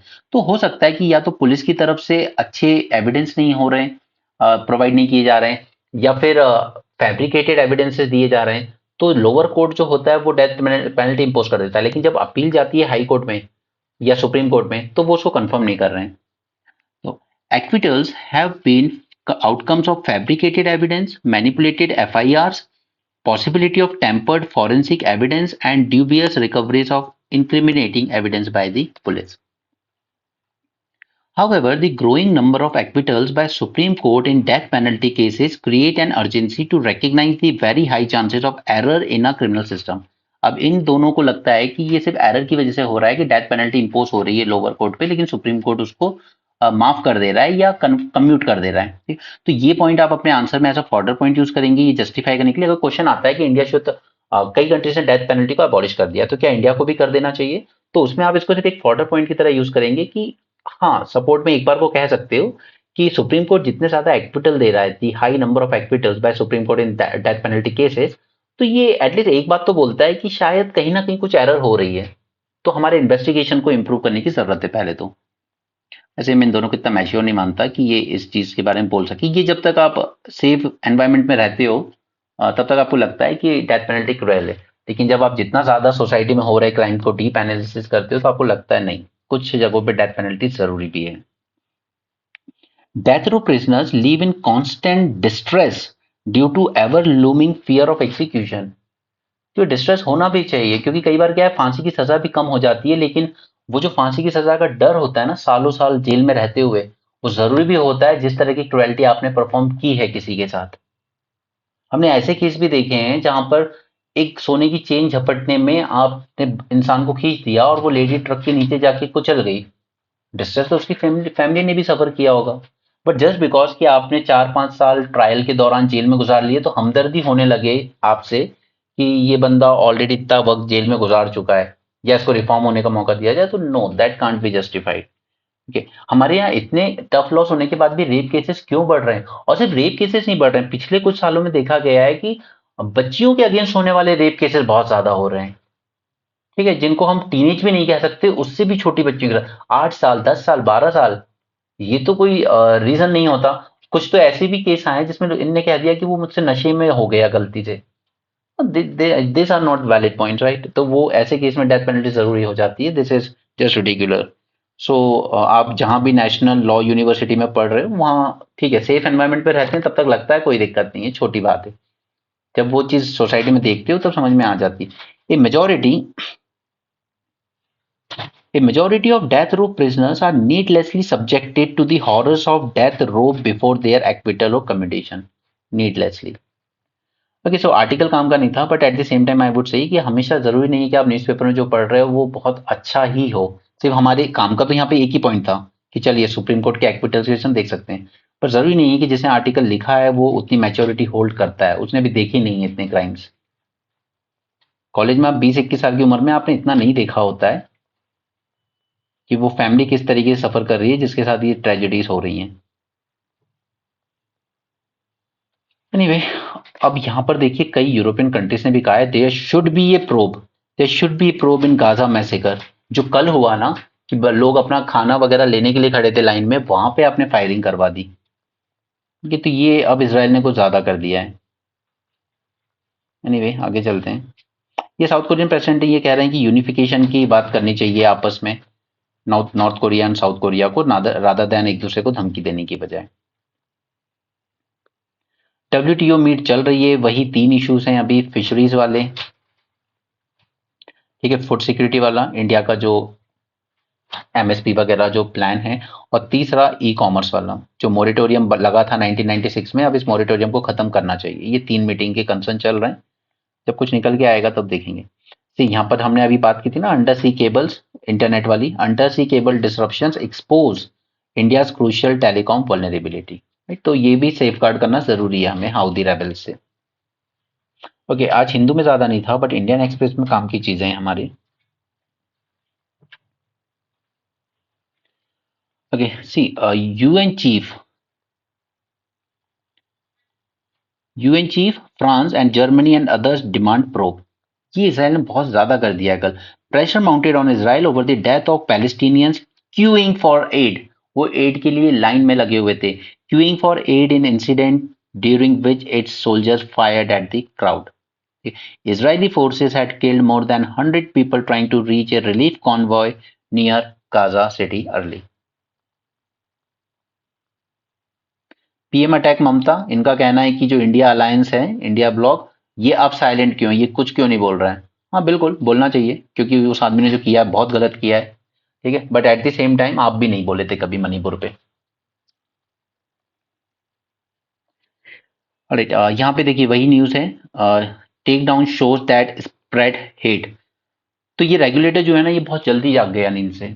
ये हेट दिन रात चलती है, रोज शाम को 5 बजे टीवी खोल लीजिए, रात को 5 से 9 सिर्फ हिंदू मुसलमान चल रहा है टीवी पर, और कुछ नहीं चल रहा है। ना बच्चों की बातें होती है वहां, ना अनएम्प्लॉयमेंट की होती है, ना फार्मर प्रोटेस्ट की बात होती है, ना ईवीएम पे लग रहे एलिगेशन की बात होती है, कोई बात नहीं होती, सिर्फ हिंदू मुस्लिम चल रहा है और कुछ नहीं। ठीक है, news broadcasting and digital standard authority ने ऑर्डर किया है टेलीविजन चैनल न्यूज 18, जो कि रिलायंस का है, मुकेश अंबानी का, टाइम्स नाउ एंड आज तक, to take down the videos of several shows aired in last 2 years for spreading hatred and communal disharmony by violating the code of ethics and broadcasting standards and specific guidelines covering reportage on racial and religious harmony। अब देखिए ये हिम्मत आती है जब, हिम्मत एक ऐसी चीज है जो एक बार कहीं से शुरू हो जाए ना, उसकी चेन बनते देर नहीं लगती। सुप्रीम कोर्ट ने जब इलेक्ट्रल बॉन्ड में जजमेंट दिया, जो कि वो पिछले 4-6 साल से डिनाई कर रहा था, 4-6 साल से वो इन केसेस को बिल्कुल टाले जा रहा था, बट एक अच्छे चीफ जस्टिस ऑफ इंडिया है, उन्होंने हिम्मत दिखाई कि इस केस को हमें टैकल करना चाहिए, जजमेंट गवर्नमेंट के अगेंस्ट दिया, तब जाकर इनमें थोड़ी सी हिम्मत आई है कि हमें भी ये चीजें देखनी चाहिए अब। ओके, एक ब्रेवरी ऐसी चीज है, एक जगह से शुरू होती है तो फिर वो सब के साथ फैलती है। और साथ में फाइन भी लगाया, ये है मिस्टर अमन चोपड़ा, इनको वैनम कहते हैं, ये है अमीश देवगन, इनको गुल्लू कहते हैं। एनीवे, मैं आपको इस बॉडी के बारे में कुछ बता देता हूँ, ये जरूरी है हमारे लिए। See, news broadcasting and digital standard authority, first thing is कि ये सेल्फ रेगुलेटरी एजेंसी है, ये कोई गवर्नमेंट बॉडी नहीं है, सेल्फ रेगुलेटरी एजेंसी है जो न्यूज चैनल और डिजिटल ब्रॉडकास्टर्स ने खुद से सेटअप की है। ठीक है, ये एक तरह के कोड ऑफ एथिक्स को इम्पोज करता है सभी न्यूज चैनल्स पर। It is an independent body set up by News Broadcaster and Digital Association, which serve as a representative of private television news, current affairs, and digital broadcaster. It is funded entirely by its members. NBDA has 26 news and current affair broadcaster, जिनके अलग अलग channels मिला लें तो 119 news channel हैं। ये इनके member होते हैं, यही लोग बोर्ड ऑफ डायरेक्टर में बैठते हैं। It presents United front. अब जब ये बना था तो किस लिए बना था? एक यूनाइटेड फ्रंट, ताकि अगर कोई सरकार हमारी आवाज दबाने की कोशिश करेगी तो हम उसके अगेंस्ट आवाज उठाएंगे। It present united front to promote, protect and secure the interest including right of freedom of speech and expression of the news broadcaster, digital news media and other related entities. But आपने तो उस आवाज का misuse कर लिया नफरत भरने के लिए। इनका फोकस होता है on objectivity, impartiality, maintaining discretion etcetera. खैर ये सब फालतू की बातें। सिर्फ ये याद रखिए, जो चेयरमैन होता है, who is an eminent jurist and other member such as news editor या experience in field of law and so on. ठीक है, चेयरपर्सन का याद रखिएगा, एमिनेंट ज्यूरिस्ट होना चाहिए। Authority may initiate proceedings on its own and issue notice to take down in respect to any matter which falls within its regulation. ठीक है, ये बातें जानना जरूरी थी। अब मैं आपको दिखाता हूं एक बेस्ट क्रोनी कैपिटलिज्म का एग्जाम्पल। सी, यहां पर इंडिया इन्फोर्स ए स्ट्रिक्ट क्वालिटी कंट्रोल ऑर्डर। यहां पर एक स्ट्रिक्ट क्वालिटी कंट्रोल ऑर्डर दिया गया अप्रैल में ऑन विस्कोस स्टेपल फाइबर। ठीक है, ये एक रॉ मटेरियल होता है जिसको टेक्सटाइल सप्लाई चेन में यूज किया जाता है। इसकी इंपोर्ट में 65% की गिरावट आई है। नोट सी, यहां पर ये जो मटेरियल था ना, इस पे इम्पोज किया गया क्वालिटी कंट्रोल ऑर्डर। क्यों? इनका ये कहना था कि चाइना से एकदम सब बेकार क्वालिटी का ये रॉ मटेरियल इंपोर्ट किया जा रहा है। बट अब दिक्कत ये है कि हमारी इंडिया की जो कंपनी है, ठीक है, वो भी बना रही है ये चीज। वो कहती है कि हमारी अच्छी क्वालिटी है, ये चाइना से, इंडोनेशिया, वियतनाम, इनसे आ रहा है जो घटिया क्वालिटी का आ रहा है, तो टेक्सटाइल खराब क्वालिटी का बनता है। हम जो रॉ मटेरियल सप्लाई कर रहे हैं वो अच्छा है। तो इन लोगों ने क्या किया, यहाँ पे क्वालिटी कंट्रोल ऑर्डर इंपोज कर दिया। अब हुआ नतीजा ये कि इंपोर्ट्स गिर गए। ठीक है, लेकिन एट द सेम टाइम ये चीप इंपोर्ट भी था, तो कंपटीशन था यहाँ पे हमारी इंडियन कंपनी और जो इंपोर्ट वाला आ रहा था उसमें। ठीक है, तो प्राइसेस थोड़े रेगुलेटेड थे। बट अब इन लोगों ने क्या किया, ये इंपोर्ट गिर गए, तो इसने मार्केट और ज्यादा कैप्चर करना शुरू कर दिया। अब इसने गलत ये किया कि जो छोटे छोटे हैं, ठीक है, जो छोटे टेक्सटाइल मिल्स हैं, कंपनीज हैं, ठीक है, एक तो उनमें ये डिस्क्रिप्शन कर रहा है, ये सिर्फ उन्हीं को बेच रहा है जिनको बेचना चाहता है, तो बाकी कंपनीज अफेक्ट हो रही हैं। ठीक, दूसरा, चीप वाला सस्ता आ रहा था वो बंद हो गया, तो अब इनको कॉस्टली पड़ रहा है ये सब बनाना। अब बात ये है कि ये जो कंपनी के चेयरमैन थे, ये जाकर मिलते हैं मिनिस्टर ऑफ टेक्सटाइल से, और वहां पे कंप्लेन फाइल करते हैं कि देखिए ये यहाँ पर ना ये घटिया क्वालिटी का आ रहा है, इस पे आप क्वालिटी कंट्रोल ऑर्डर लगा दीजिए ताकि इसका इंपोर्ट रिड्यूस हो जाए। और मिनिस्टर साहब ये काम कर देते हैं। अब करवाने का तरीका क्या है, जो मैंने आपको बताया था, इलेक्टोरल बॉन्ड दे दो पीछे से फंडिंग पार्टी को, सरकार को, ठीक है, और अपने काम करवा लो। और ये क्वालिटी कंट्रोल से आपने इस नाम पे करवा दिया कि जो इंपोर्ट आ रहा था वो घटिया क्वालिटी का था। ठीक, तो आपने मार्केट से कंपटीशन ही खत्म कर दिया। और उसके बाद जब इस पे ये आया ना कि ये कुछ नीचे कुछ मिल्स को रॉ मटेरियल अपने डिस्क्रिप्शन पे दे रहा है, अपनी प्राइस पे, अपनी मन मर्जी पे दे रहा है, तो जो कंपटीशन कमीशन ऑफ इंडिया उसने इस पे फाइन भी लगाया इस कंपनी पे। उसके बाद ये अभी एपीलेट ट्रिब्यूनल के सामने अपील की हुई है इन्होंने। ठीक, तो ये क्रॉनिक कैपिटलिज्म का एक बहुत अच्छा एग्जाम्पल है। अब देखिए जरा, India enforced strict quality control order in April on viscose staple fiber, which is a key raw material in textile supply chain. Its import dropped by 65%. तो आपने क्वालिटी कंट्रोल ऑर्डर लगा लिया तो इसके इंपोर्ट गिर गए। ठीक है, अब आदित्य बिरला ग्रुप की एक कंपनी है ग्रासिम इंडस्ट्रीज, इसने कंसोलिडेट कर लिया इस मार्केट शेयर को up to 95%, and it started hurting the operations of small and medium sized spinning mills since it restricted the access to cheaper raw material जो इंपोर्ट से आता था। अब QCO होता है क्या, it is a non tariff trade barrier. ठीक है, एक तो टैरिफ यानी कि सीधे आप टैक्स ड्यूटी बढ़ा लो, और नॉन टैरिफ यानी कि क्वालिटी के नाम पे हम हमेशा बोलते रहते हैं कि यूरोपियन और अमेरिकन हमारे मैंगोस वगैरह पे क्वालिटी ऑर्डर लगा देते हैं। ठीक है, रिजेक्ट कर देते हैं कि पेस्टिसाइड कंटेंट ज्यादा है, तो हम भी वही कर रहे हैं यहाँ। नॉन टैरिफ बैरियर हमने भी लगा दिया।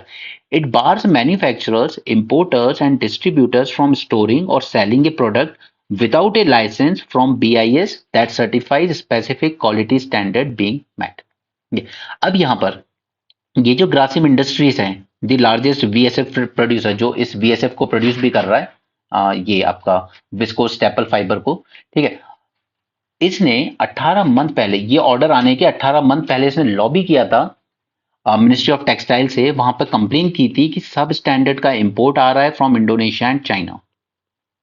ठीक है, तो इन्होंने क्वालिटी के नाम पे ये ऑर्डर मिनिस्ट्री से लगवा दिया, बट सच्चाई यही होगी कि आप फंडिंग दे दीजिए और अपने हिसाब से ऑर्डर लगवा लीजिए और फिर मार्केट शेयर गेन करते रहिए, क्योंकि आपने ऊपर पैसा देके अब कोई साबित तो कर नहीं सकता, वो तो कोर्ट ने मांगा है कि बताइए आप किस किस कंपनी ने आपको इलेक्ट्रल बॉन्ड दिए हैं, 4 मार्च तक जमा करना था, बट कोई इंटेंशन नहीं दिख रहे हैं सरकार के कि वो डिटेल देगी इसकी। ठीक है, तो यहाँ पे मिनिस्ट्री ऑफ टेक्सटाइल ने फिर ये रिस्ट्रिक्शन लगा दी। अब ये इम्पोज होने के बाद ये रिस्ट्रिक्शन, तो यहाँ पे हुआ कि स्मॉल एंड मीडियम साइज जो स्पिनिंग मिल्स थी वो रिपीटेडली रेज कर रही हैं अपने concern with the textile minister. एक कंपनी ने आके कह दिया कि ये घटिया क्वालिटी के इंपोर्ट्स आ रहे हैं, तो आपने क्वालिटी कंट्रोल लगा दिया, बट दूसरी तरफ ये जो मैन्युफैक्चरर्स कह रहे हैं कि हमें प्रॉब्लम हो रही है, वो नहीं सुनी जा रही है। बट लेकिन एक बिरला ग्रुप का आदमी आया तो आपने सुन ली बात। It helped them competitively export spun yarn and fabric, क्योंकि ये सस्ता आता था तो हम एक्सपोर्ट जब करते थे बनाने के बाद तो हम लोग कॉम्पीट कर पाते थे फॉरेन मार्केट में। लेकिन अब हमें यहाँ इंडियन कंपनी ये जो है बिरला ग्रुप वाली, इससे महंगा खरीदना पड़ रहा है, तो हम कॉम्पीट ही नहीं कर पाएंगे बाहर। और जबकि टेक्सटाइल इंडस्ट्री जो हमारी, it is already reeling from a prolong period of economic distress due to weak global demand. अब ये जो आप करोल बाग है ना अपना, यहाँ पे सबसे ज्यादा कपड़ा मैन्युफैक्चरिंग होती है। अब उसमें वो सब आम लोग भी हैं आपके हमारे जैसे, जिनकी फैमिलीज इनमें इन ऑक्यूपेशन में इन्वॉल्व होती हैं, लेकिन फिर भी लोगों को अंधभक्ति ऐसी चढ़ी कि वो मानते ही नहीं है कि इलेक्ट्रल बॉन्ड ने कितना हार्म किया है देश का। वो ये मानने को तैयार नहीं है कि कैसे ये गवर्नमेंट सिर्फ कॉर्पोरेट्स के कहने पे चलती है और जो छोटे छोटे बिजनेसमैन है उनको खराब कर रही है। दे एलिज, ये जो फैक्ट्री से ही कहती हैं कि Grasim is delaying the production of certain speciality VSF variants unavailable in the domestic market and engaging in unfair trade practices। इसी की बात कर रहे थे हम कि अनफेयर ट्रेड प्रैक्टिसेस में भी इन्वॉल्व हैं, by giving arbitrary discount and dealing with select buyers. यानी कि नीचे जिस कंपनी को नुकसान कर, अब आदित्य बिरला क्या करेगा, पहले इसने कंपटीशन हटा दिया, ऊपर से इंपोर्ट नहीं आ रहा है, अब यही दे रहा है सिर्फ नीचे VCF। अब नीचे VCF मुझे किसको देना है, VSF। ठीक है, मैं हो सकता है कि नीचे वाली कंपनी से भी अपना फायदा मांगू कि मैं आपको सप्लाई करूंगा, आपके जो कॉम्पिटिटर मिल्स हैं उनको नहीं करूंगा, आप मुझे क्या देंगे रिटर्न में, राइट। तो इस तरह की आर्बिट्री डिस्काउंट भी दे रहा है ये उन लोगों को, और उनके साथ डील कर रहा है सिलेक्टिवली कि मुझे किस बायर को देना है और किसको नहीं देना, और जिसको मैं नहीं दूंगा वो तो कुछ कर ही नहीं पाएगा, राइट। तो competition commission of India issued N order stating that Grasim has abused it's dominant position, क्योंकि 95% कंट्रोल कर रहा है ना अब तो मार्केट पे, कोई ऑप्शन ही नहीं है, इंपोर्ट से आ ही नहीं रहा है, इंपोर्ट तो और डिक्रीज होते जा रहे हैं। abuse its dominant position in the VSF market by charging discriminatory prices to its customers and denying market access and imposing supplementary obligation। Grasim ने अपील की अब इस ऑर्डर के against in company law appellate tribunal. This is the example of politician corporation nexus, जो आम आदमी यानी कि छोटे छोटे स्मॉल एंड मीडियम एंटरप्राइजेस जो हैं, जो मिल ओनर्स हैं, उनको अफेक्ट कर रहा है। ठीक है, बट आप कितना भी समझा लीजिए, मीडिया ने ऐसी घुट्टी पिलाई है राष्ट्रवाद की और धर्म की, रिलीजन एंड पैट्रियोटिज्म, ये दो में लोग इतना खो गए हैं कि वो सही गलत देखना ही नहीं चाह रहे हैं। ये शायद पहली बार होगा किसी देश में कि कोविड फंड आपसे मांगा गया, पब्लिक से ही मांगा गया, पैसा इकट्ठा किया गया, लेकिन पब्लिक से ही कह दिया गया ये RTI के दायरे में नहीं आएगा, हम नहीं बताएंगे कितना पैसा आया और कहां कहां पे हमने खर्च किया, हम वो भी नहीं बताएंगे। बट फिर भी इस देश की पब्लिक मूर्खों की तरह मौन रह गई, अपने ही पैसे का हिसाब नहीं मांगा जनता ने। सरकार जब जाएगी ना, अब देखिएगा हिस्ट्री की किताबें लिखी जाएंगी ना, तब काफी कुछ सच बाहर आएगा आपके लिए। दिस इज किया गया था in a bid to boost India's manufacturing competitiveness, but competitiveness तो आपने खत्म कर दी। जब रॉ मटेरियल ही महंगा हो गया तो आपका जो फाइनल प्रोडक्ट बनेगा वो क्या कॉम्पीट करेगा ग्लोबल मार्केट में। इन रेगुलेटिंग द इन्फ्लक्स ऑफ सब क्वालिटी, अगर सब क्वालिटी का इन्फ्लक्स आ रहा था तो आप वहां उस कंट्री के साथ कंसर्न रेज कर सकते थे कि आपके यहाँ से जो आ रहा है ये सब क्वालिटी का है, कुछ क्वालिटी कंट्रोल या तो आप लगाइए नहीं तो फिर हमें लगाने पड़ेंगे। ठीक है। Cheaper imports to ensure customers get quality products, हमारे यहाँ हर तरह के लोग हैं जो एक अच्छी क्वालिटी के कपड़े भी लेते हैं, कुछ हैं जो एवरेज क्वालिटी के भी लेते हैं। QCO is already in place for polyester. अब पॉलिस्टर के लिए QCO क्यों लगाया गया? Polyester is something that is solely controlled by Reliance Industries. अकेली रिलायंस इंडस्ट्री पूरा मार्केट कंट्रोल करती है पॉलिस्टर का, राइट। जूट के लिए भी है, कॉटन के लिए भी है। ओके, इनका कहना है कि substandard VSF products from China and Indonesia by mandating BIS certification for complying BSI VSF standard. अब पहली तो बात है कि ये लाइसेंस भी लेने की बात कर रहे हैं कि अगर मैं ये क्वालिटी कंट्रोल ऑर्डर लगने के बाद भी, क्योंकि अभी भी हम 65% ड्रॉप हुए हैं ना, सिर्फ इम्पोर्ट, कुछ तो इम्पोर्ट हो रहे हैं, उसके लिए भी मैं लाइसेंस लूँ पहले, राइट, ताकि आप और मुश्किल बना दो, फिर मैं सोचूं कि यार इससे तो अच्छा मैं ये बिरला ग्रुप वालों से ही खरीद लूँ। VSF is a semi-synthetic fiber made with cellulose and is used widely in textile industry। ये पॉइंट आपके प्रीलिम्स के काम आएगा। ये बस एक एग्जांपल था जो समझाने के लिए कि कैसे ये नेक्सस है जो वो सिर्फ कॉर्पोरेट्स को रिच बनाया जा रहा है, बट जो छोटे एंटरप्राइजेस हैं, स्मॉल एंटरप्राइजेस हैं हमारे, उनको खराब किए जा रहा है। मैंने आपको पहले भी एग्जांपल दिया था, खुद राज्यसभा से जो मिनिस्टर का स्टेटमेंट था, 6.5 crore small and marginal industries बंद हो गई थी ड्यूरिंग डीमोनेटाइजेशन। कितने लोग बेरोजगार हुए होंगे इस वजह से। ये भी कम नहीं है। Enrolment in private school is highest. ये वो लोग हैं जो क्लेम करते हैं कि हमने वर्ल्ड क्लास गवर्नमेंट स्कूल बनाए, बट इनमें से एक भी MP MLA का बच्चा गवर्नमेंट स्कूल में नहीं जाता, चाहे वो खुद केजरीवाल के बच्चे रहे हों या मनीष सिसोदिया के हों या किसी भी इनके इनके कोई भी विधायक, मिनिस्टर, MP के फैमिली के बच्चे हों, कोई गवर्नमेंट स्कूल में नहीं जाता, फिर भी ये ढिंडोरा पीटते हैं भर भर के, हमने वर्ल्ड क्लास गवर्नमेंट स्कूल बना दिए हैं, ये सब प्राइवेट स्कूल में जा रहे हैं इनके घर के। ठीक है, तो वो गांधी जी वाली बात आ जाती है जो आप एथिक्स में कोट करोगे कि बातें कर रहे हैं लेकिन इनके खुद की करनी वैसी नहीं है। कथनी और करनी में फर्क है। जो बापू कहते थे, be the change that you want to see in the world, right, but ये वैसे नहीं है, ये सिर्फ बातें करने वाले लोग हैं। सिमिलरली इनको खांसी होती है, बैंगलोर जाके इलाज कराते हैं, ये कभी आपका सरकारी अस्पतालों में इलाज नहीं कराते, बट ये ढिंडोरा पीटते हैं दिन रात, हमने वर्ल्ड क्लास स्कूल बना दिए, वर्ल्ड क्लास हॉस्पिटल्स बना दिए।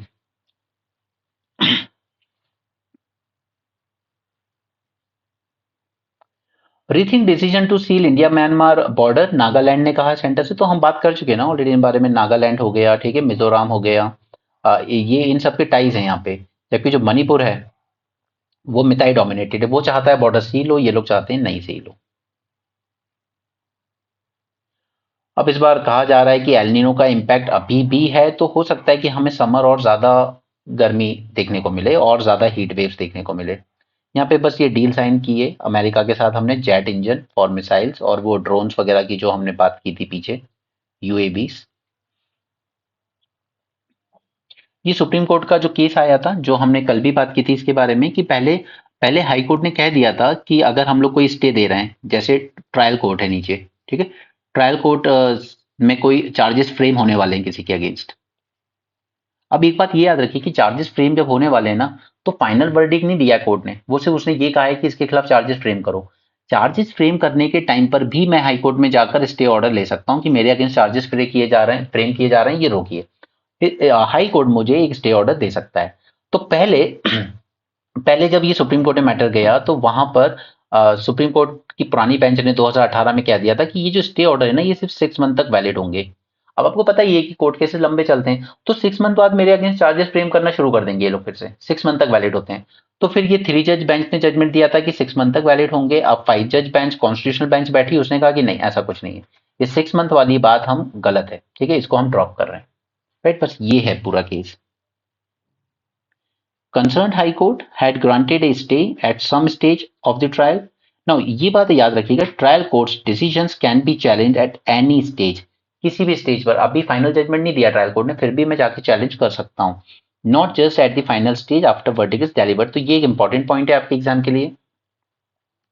Supreme Court held that interim orders of the stay at the level of High Court and Civil Court will be valid only for 6 months। ये जजमेंट दिया गया 2018 में। After that they will automatically rescind or vacated। ठीक है। तो अब क्या हुआ इस केस के बाद, 6 महीने बाद स्टे ऑर्डर हट गया तो सारे केस वापस से जिंदा हो गए। ठीक है, तो और सारे जो केस ठंडे पड़े थे वो वापस से रिवाइव कर गए। बट यहाँ पे अब सुप्रीम कोर्ट ने कहा है कि no, stay order can only come to an end after all the parties of the case have been heard. 6 महीने में नहीं खत्म होगा वो स्टे ऑर्डर, सभी पार्टीज को सुन ले कोर्ट, उसके बाद ही उस स्टे ऑर्डर को हटाया जाएगा। Automatically vacating a stay order after 6 months would in fact defeat justice by nullifying interim order. The court also agreed that only the legislature has power to decide if a category of cases should decided within a specific time. जैसे fast track courts बनाता है, कौन बनाता है? Parliament बना के देता है ना। फिर उसमें वो रिस्ट्रिक्शन लगाता है कि 6 मंथ में जजमेंट दीजिए या 1 साल 1 साल में जजमेंट दीजिए। ठीक है, तो सिर्फ लेजिस्लेचर के पास ही पावर है, जुडिशरी के पास नहीं है। सुप्रीम कोर्ट या हाई कोर्ट नहीं कह सकते नीचे ट्रायल कोर्ट को कि आप इतने मंथ में या इतने साल में इस तरह की केसेस पे फाइनल जजमेंट दीजिए। No, only legislature has power to decide. So this is the second point you should note down from this article. GDP GVA में मैंने कल बता ही दिया था। The large divergence is due to sharp increase in net taxes and fall in subsidies. Okay, ये सब हम बातें कर चुके हैं। वो जो लेक्चर था ना, प्रीलिम्स स्टैटिक रिवीजन सीरीज में जाएंगे तो डे 4 का जो वीडियो है उसमें हमने ये सारी चीजें डिस्कस की हुई है, वहां से देख लेना अगर नहीं देखा है तो। यहाँ पे अगालेगा आइलैंड मॉरिशस में है, बस इतना ही याद रखना है। ये मॉरिशस में है ये आइलैंड, बाकी तो सब बोल बच्चन है। कंडक्टर्स की बात करें तो मैंने आपको इस पे ऑलरेडी मेंस 450 प्लस में लेक्चर दिया हुआ है, तो एटलीस्ट आपको ये तो समझ में आप तक, आई होप, मैं उम्मीद करता हूँ आपने वीडियो देखा होगा तो आपको इसकी पूरी चेन समझ में आ गई होगी कि किस किस स्टेज से ये गुजरता है सेमीकंडक्टर का प्रोसेस मैन्युफैक्चरिंग का।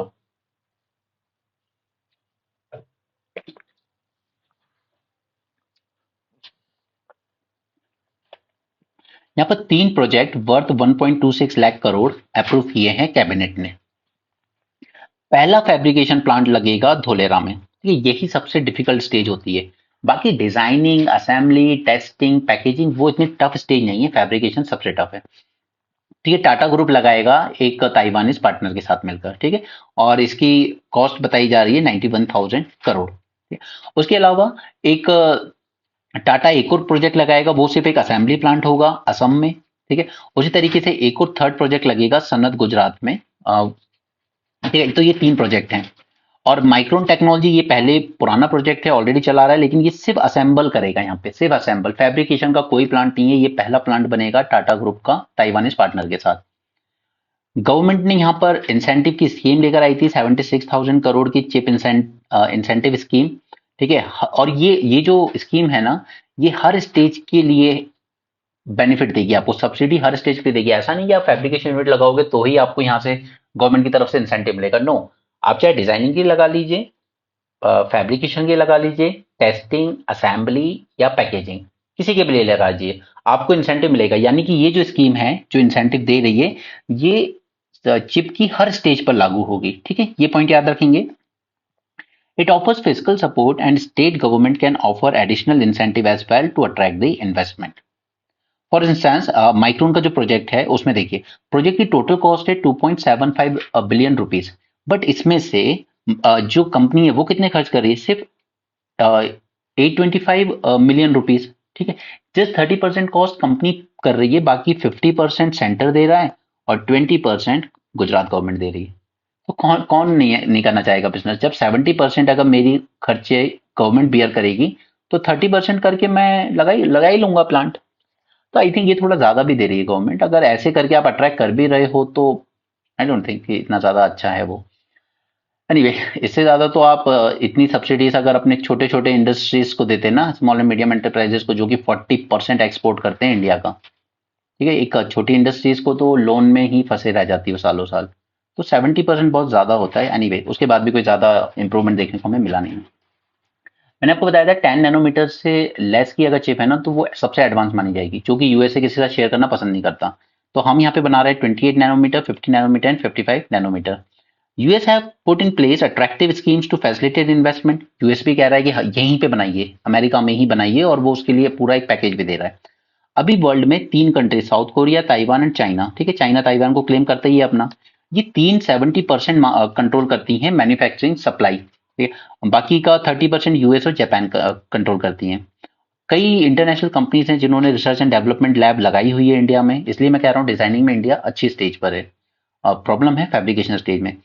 It can assist in building of secure and resilient supply chain while reducing reliance on same। Raisina dialogue India में हुआ था, न्यू दिल्ली में। मुनिच कॉन्फ्रेंस यूरोप में हुई थी। ठीक है, दोनों का एजेंडा क्या था? इंटरनेशनल इश्यूज जो हैं उनको डिस्कस करने का। बट इनमें इनमें डिफरेंस देखिएगा। रायसीना ये रशिया यूक्रेन पे ज्यादा वो नहीं करता। ठीक है, इंडिया में हो रहा है तो वैसी बात है, रशिया यूक्रेन वॉर को हम ज्यादा नहीं इंपॉर्टेंस देते। लेकिन मुनिच कॉन्फ्रेंस यूरोप में हो रही है, इनका पूरा कंसर्न यूक्रेन वॉर पे रहता है। ठीक? तो वैसी बात है कि इंडिया यहाँ पे ज्यादा अगेंस्ट में ही रहेगा इसके, कि हम क्रिटिसाइज नहीं कर सकते रशिया को। ठीक है। दूसरा इसराइल की बात है, तो इसराइल वॉर पे मुनिच कॉन्फ्रेंस पूरी तरीके से इसराइल का सपोर्ट करेगा। बट यहाँ पर हम इसराइल का सपोर्ट करते हैं कि आप पे टेररिस्ट अटैक हुआ, आप रिटेलिएट कीजिए, but at the same time हम कहते हैं कि ह्यूमन कॉज का ध्यान रखिए, ह्यूमन कैजुअलिटीज का ध्यान रखिए। यही बात इंडियन फॉरेन मिनिस्टर ने यहाँ पे कह दी थी मुनिच कॉन्फ्रेंस पे, कि सिविलियन कैजुअलिटीज का ध्यान रखिए इसराइल। ठीक है, लेकिन हम क्रिटिसाइज नहीं कर रहे हैं। राइट। तो ये बताता है कि कहीं ना कहीं इंटरनेशनल ऑर्डर में जो कि एक माना जाता था, उसमें फ्रेगमेंटेशन हमें देखने को मिल रहा है। इंटरनेशनल ऑर्डर में हमें फ्रेगमेंटेशन देखने को मिल रहा है with respect to world issues. Munich and Raisina. The global community is fragmenting into distinct blocks with their own realities, priorities, and increasingly fewer commonalities compared to decade ago. Raisina dialogue and the MSC, yani Munich, diverge sharply on invasion of Ukraine and current state of international order, leading to widening of intellectual divide. Munich reflect Ukraine centrality to the world views. उनको लगता है कि Europe की problem ही world की problem है, at least Europeans को तो यही लगता है। And Ukraine served as a de facto benchmark for evaluating bilateral relation. अगर आप यूक्रेन को क्रिटिसाइज, रशियन इन्वेजन को क्रिटिसाइज नहीं कर रहे हो, तो उनको लगता है कि आप तो कोई स्टैंड ही नहीं ले रहे हो। ठीक है, और ये स्टैंड जब तक था जब तक गाजा में वॉर शुरू नहीं हो गई। गाजा में जब से वॉर शुरू हुई है तब से यूरोप का भी इंटरेस्ट यूक्रेन में कम हो गया है, इधर ज्यादा आ गया है। ठीक है, अमेरिका ने तो ब्लॉक भी कर रखा है फाइनेंशियल एड को। However, what Europe considered logical, realistic, and moral may not be universally accepted, and in Raisina, it was clear that this is indeed largely the case. क्योंकि यूरोप को जो लगता है कि मॉरल स्टैंड आप Russia को criticise कीजिए, ये तो लॉजिकल है, आपको क्रिटिसाइज करना चाहिए रशिया को, रियलिस्टिक है। ठीक है, तो जरूरी नहीं है कि आपको जो लगता है वो यूनिवर्सली भी एक्सेप्टेड हो। नहीं किया इंडिया ने accept.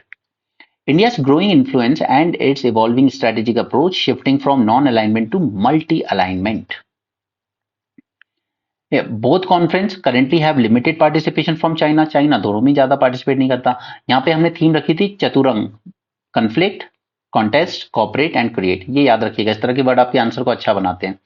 S Jaishankar urge for increase engagement with Moscow, हमने 2 दिन पहले डिस्कस किया था। उन्होंने कहा भी था कि रशिया को आप ऑप्शन तो दीजिए, उसको आप आइसोलेट करने की कोशिश करोगे तो वो और गदर मचाएगा। Russia is increasingly turning towards Asia and other regions outside the west. Even Hamas के साथ तक वो बातें कर रहा है, वो पैलेस्टीन के अलग अलग फैक्शंस के साथ बात कर रहा है। हमास को, जिसने क्लियरली टेररिस्ट अटैक किए, उसके साथ रशिया क्यों एंगेज कर रहा है? क्योंकि आपने रशिया को आइसोलेट कर रखा है, तो वो उसको जहां पार्टनर और दोस्त मिल रहे हैं वो वहां जा रहा है। The previously dominated Davos consensus has fractured into multiple communities, each with diverging worldviews on priorities and narratives.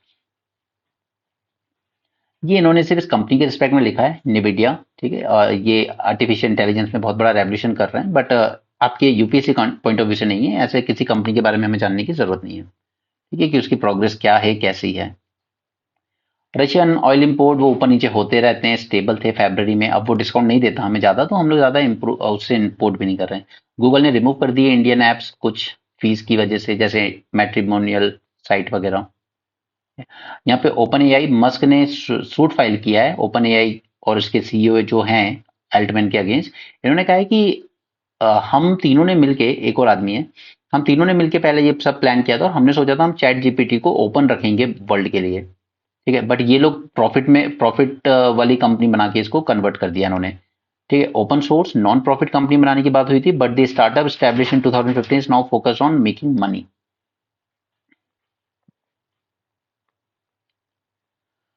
Okay, बाकी सब फालतू की न्यूज़ है, स्पोर्ट्स न्यूज़ है। Okay, so that's it for this session. और मुझे आपको 450 प्लस में, मैंने कल आपसे प्रॉमिस किया था, मैं आपको रेयर जेनेटिक डिजीज जो है उस पर एक सेशन दूंगा 450 प्लस में। ठीक है, रेयर डिजीज पे वो मैं जल्दी दूंगा। मैं थोड़ा सा अपने ऐप वगैरह बनाने में बिजी हूँ, तो वो काम चल रहा है, बट आज या कल में आपको मिल जाएगा ऑन रेयर डिजीज।